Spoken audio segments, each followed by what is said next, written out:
Jack, we've just had Mark McNulty in again. Tell us about the attributes and why you wanted to bring him to Easter Road and sign him for the second time. Yeah, I think first and foremost his position in the park, we obviously needed another player in, and he's a player that the reason I brought him to Sunderland was because I had probably admired him from when he was a young player at Livingston. He's a player that had always caught my eye and had followed his career. I know players that have played with him over the years and have all spoken highly about the attributes he has as a striker, how clever his movement is. And in fairness to him, the start of this season was good. He was contributing in terms of goals, his all-round play was good, and he picked up a couple of niggling injuries. And then of course after that I lost my job there, I don't think he played as much. So it's been a little bit of a frustrating season for him, but certainly the time I had with him, he gave me what I expected to give me in that time, and hopefully he'll do the same while he's here in the remainder of the season. He seems like a player, Jack, who still has a lot to prove and has a lot of improvement in himself, because although he went down south for a hefty fee, he did okay in Scotland previously before going down the road, and he did okay here. It looks as if there's always a bit more to come from him. I think probably he would admit that I think he's taken steps forward in his career, and maybe at that stage where it looks like he might take that even bigger step, has maybe stalled a little bit for a variety of reasons. I mentioned niggling injuries this season, that can happen as well. So he's obviously, his previous spell here, as recently as last season, resulted in him getting international recognition as well. So if anything, it's easy for me to give him that. If he needs any more motivation to do well for us, is that's the potential for him to achieve that again as well. So I think there was a lot of incentives for him to come back to the club, but as you said, I think he probably feels, even as a player, that he has his best years ahead of him as well, and he's no doubt got the ability to do that. I think it's just probably finding somewhere that feels like home again for him, and certainly this is probably a good fit in that respect. I know it's only a 6-month deal, but would you hope, because it looks as if at the moment, and Reading have just, I'm not saying washed their hands, but it doesn't look as if he's going to feature there. He's still got 2 years left of his contract. Could this possibly be a much longer term deal in the future? I think there's a lot of pots and maybes in that, because much will depend on how Mark performs over the second half of this season. If he does what we hope he will do in terms of his performances and goals, then it would be a question actually that I would want to ask the club. But as you mentioned, he was obviously bought by Reading for quite a big fee, so the dynamics of that changed and what they would want to recoup. So I think to begin with, it's just making sure he plays well for us. If he does that, we'd have the want to keep him, but then of course that probably becomes more difficult, because I'm sure then he becomes more attractive to not just his parent club but other clubs as well. And finally, in the discussion with the way you got Matt Docherty rather from Rangers, and you've still got Martin Boyle. So you'll be glad that this will be the last question I'll be asking you about Martin Boyle. Yeah, at least everything I said through the window was true in terms of believing he would be here and he would stay with us. I think, as I said throughout that, the great thing was that there was not even a hint that Martin wanted to leave the club. I think he's really enjoying his football. I think he's a good place. He's got a lot to look forward to over the second half of the season, and then the summer probably as well, in terms of what international football could bring him. So if he continues to play as he is for us, he'll get that international recognition and everything goes with it. So yeah, he's a huge one for us to keep at the club, because again he contributed on Saturday, despite probably being like a lot of others, maybe not quite the top of his game, but he still contributed in terms of assisting for another goal. You go to Ibrox on Wednesday night. You've been a little bit disappointed with Flo Camberry's comments over the weekend? Yeah, I mean they're unusual for a player who still has a length of time to go to his parent club and is only on loan. But each and every player behaves in a different way, and each and every player chooses their own words, and so he's chosen his words and it's him that's delivered them. It's not like he's been misquoted. So, at the moment I can put that to the side, because my focus is on the players that are here and the ones that I get to work with and the ones that I can try and get the best from.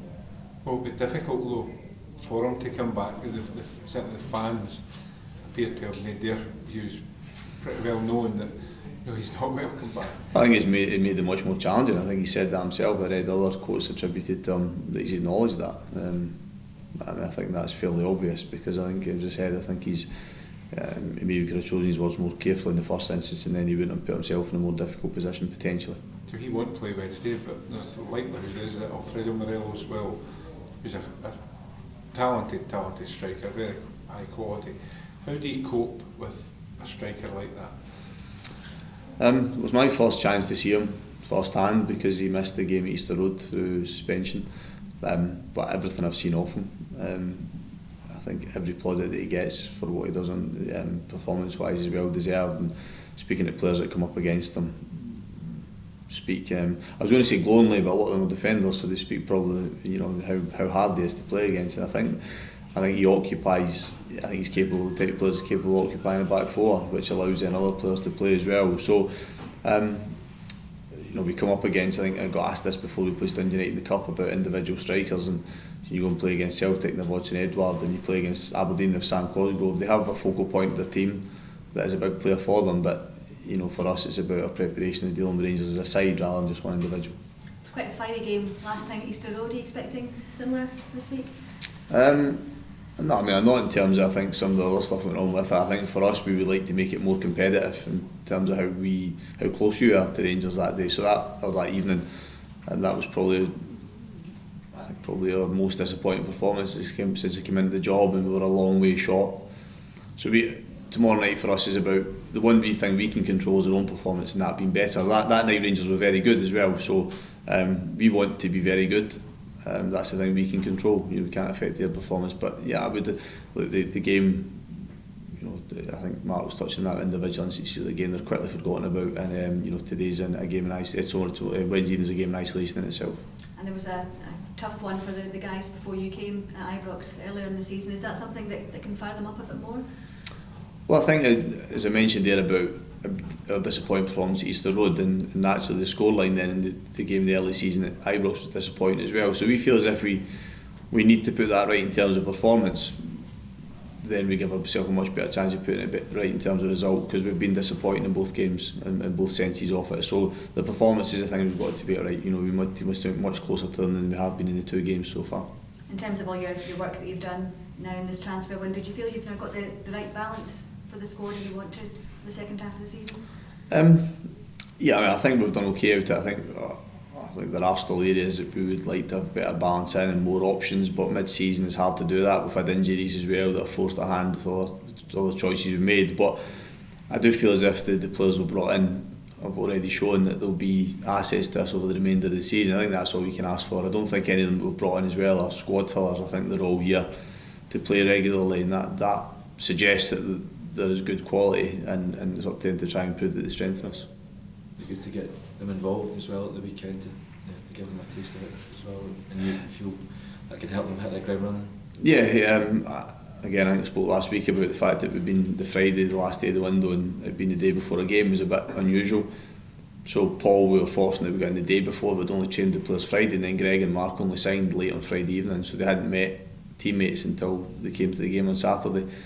I didn't have any preconceived ideas of how much they would play at the weekend, but the way the game went meant that I needed to get them on the pitch for a fair amount of time, and they all did well. And as you mentioned, it was probably a bonus for them individually to get that game time so quick.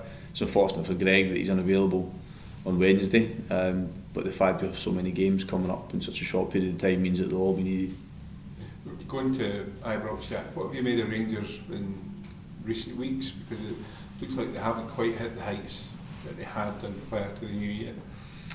I think it's to win a title and to compete for a title is challenging. You've got to be relentless in your work, and I think you'll have dips within that as well. I suppose it's the reaction to these dips that will be key. So I don't think the timing of going there is any different. And if they had came back from the break and had banged out victories and comfortable victories, because their desire for the 3 points has became perhaps even greater. So I expect there'll be a lot more twists and turns probably in how tight the league has been today at the top two.